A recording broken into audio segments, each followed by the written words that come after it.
बिहार के पूर्व कृषि मंत्री सह आरजेडी के विधायक सुधाकर सिंह जो हैं वो लगातार नीतीश कुमार पर हमला जो है वो बोल रहे हैं। अब सवाल यह है कि किसकी सह पर सुधाकर सिंह जो है वो नीतीश कुमार का नाम लेकर हमला बोल रहे हैं। क्या इसके पीछे बीजेपी की कोई साजिश या कोई प्लानिंग तो नहीं है?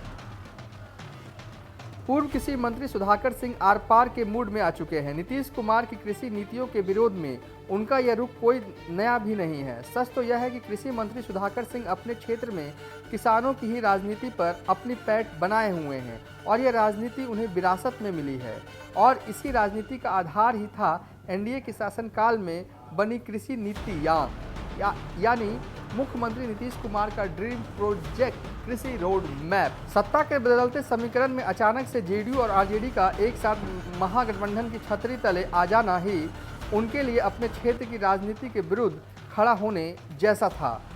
पर जब उनके नेता मिले तो मजबूरी भी थी। सूत्र बताते हैं कि सुधाकर सिंह नीतीश कुमार के मंत्रिमंडल में शामिल नहीं होना चाहते थे, परंतु यह विधि का विधान समझ ले या राजनीति का तकाजा उन्हें कृषि मंत्री बना दिया गया।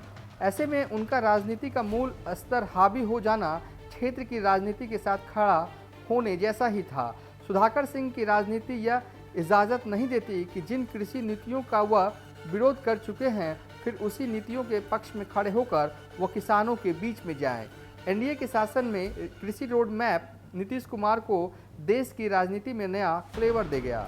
लगातार राजहित में बने कृषि रोड मैप को कृषि मंत्री सुधाकर सिंह के नेतृत्व में उलटने की तैयारी हो रही थी।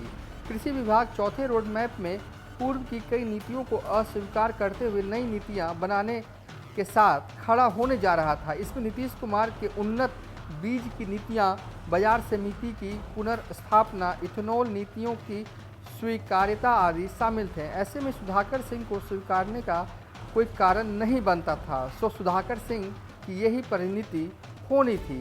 रहा आरोप की बात तो इस तरह के आरोप बीजेपी के मंत्री भी लगाते थे, सचिव कार्य करने नहीं देते। हाल ही में राम सूरत राय के प्रकरण को देखा जा सकता है।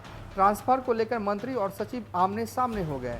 इससे पूर्व राम नारायण लाल मंडल जब राजस्व मंत्री थे तब उनका किया ट्रांसफर पोस्टिंग रद्द कर दिया गया था। यह तो मामले वो थे जो सामने आए थे। बीजेपी के सूत्र बताते हैं कि पार्टी की बैठक में आधा से ज़्यादा मंत्री यह शिकायत करते कि सचिव कार्य करने नहीं देते, पर केंद्रीय नेतृत्व अनसुनी सिर्फ इस वजह से करते थे कि गठबंधन की सरकार बनाए रखना चाहते थे।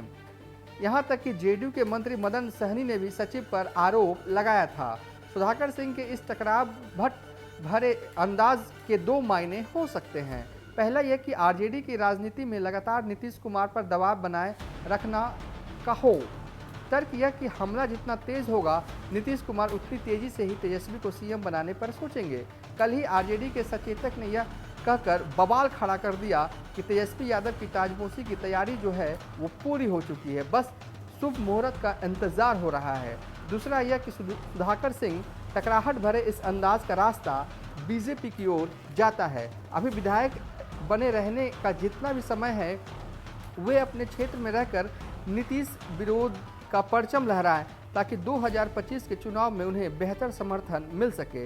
इस लोकप्रियता के आधार पर बीजेपी की टिकट पर जीत का मार्ग प्रशस्त कर सकें। वैसे भी बीजेपी के टिकट से चुनाव लड़े भी थे। यह चुनाव ऐतिहासिक इस नज़र से आ रहा है कि सुधाकर सिंह के पिता जगदानंद सिंह ने न केवल अपने बेटे का विरोध किया बल्कि अपनी पार्टी आरजेडी के उम्मीदवार के जीत के लिए काम भी किया। बीजेपी के प्रदेश प्रवक्ता प्रेम रंजन पटेल ने कहा है, दरअसल सुधाकर सिंह प्रकरण केवल नीतीश कुमार से मुख्यमंत्री की कुर्सी छीनने के लिए है। सुधाकर सिंह का विरोध पार्टी की सह पर हो रहा है। किसी भी वक्त तेजस्वी सीएम बन सकते हैं।